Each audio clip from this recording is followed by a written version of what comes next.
Fala galera do canal Estudante, bem-vindos a mais uma videoaula do nosso curso de Cálculo 1. A gente continua falando sobre derivadas e hoje a gente vai aprender mais uma regra de derivação. A gente vai aprender a regra do quociente, beleza? Muito bem, então para aplicar a regra do quociente, a gente precisa ter o quociente de duas funções, ou seja, a divisão de duas funções, ou se você preferir, a razão de duas funções.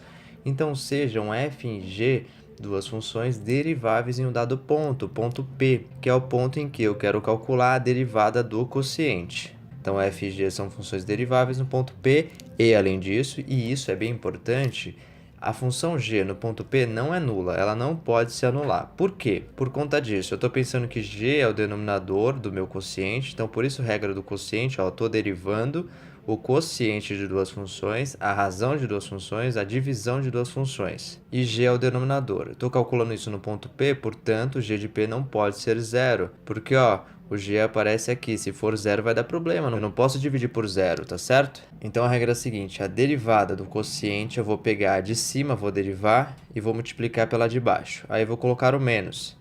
Vou copiar a de cima e vou derivar a de baixo. Ou seja, deriva de cima primeiro, depois eu derivo a de baixo. Simples assim, derivo uma de cada vez e aqui eu coloco a diferença, sempre começando com o numerador sendo derivável, tá certo? Para o sinal de menos entrar de forma correta. E aqui embaixo eu coloco o denominador ao quadrado, então a função de baixo entra aqui embaixo também, mas ao quadrado. Vamos fazer um exemplo imediato para a gente ver se a gente entendeu a regra, ok? Então vamos derivar essa função f de x. Perceba que a função f de x é dada por um quociente de duas funções. Quais funções? 2x ao cubo é uma função e cosseno de x é outra função. Como é que eu derivo isso? Aplicando a regra do quociente. Então vamos lá. 2x ao cubo derivando, fica o 3ds fica 6, então 6, e o 3 aqui subtrai 1, então fica 2, 6x ao quadrado. Derivei a de cima, derivei, copio a de baixo, copiei. Coloco o sinal de menos. A de cima eu já havia derivado, então agora eu só copio. Agora quem vai derivar vai ser a de baixo. A derivada do cosseno é menos seno, então fica menos seno de x. E embaixo, como a gente já havia dito, fica o denominador ao quadrado. Aqui era cosseno, aqui fica cosseno ao quadrado de x. Agora a gente não vai mudar nada nessa parte. 6x² cosseno de x continua, 6x² cosseno de x, mas aqui, menos com menos vai dar mais, portanto fica o mais aqui, 2x ao cubo seno de x. E embaixo eu não mexi, continua cosseno ao quadrado de x.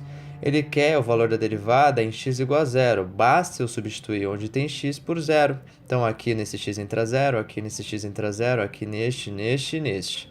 6 vezes 0 vezes cosseno de zero vai dar zero. Cosseno de zero é 1, né? Mas aqui esse zero vai anular esse primeiro termo. Aqui ao lado, seno de zero dá zero, e aqui esse zero ao cubo vai dar zero também.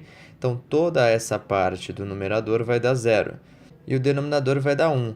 Porque cosseno de zero é 1, então a gente não tem problema aqui. Aqui que é a grande dúvida se vai se anular. Não se anulou, que é a nossa restrição. A única restrição é que o denominador não se anule.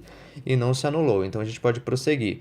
Ah, professora, mas e se anulasse? Se anulasse, essa regra não poderia ser usada. A gente calcularia a derivada pela definição, usando os limites. Então o resultado dessa derivada no ponto zero vai ser zero, ok? Bom, por hoje é só. Se você gostou, deixa o like, um grande abraço e até a próxima.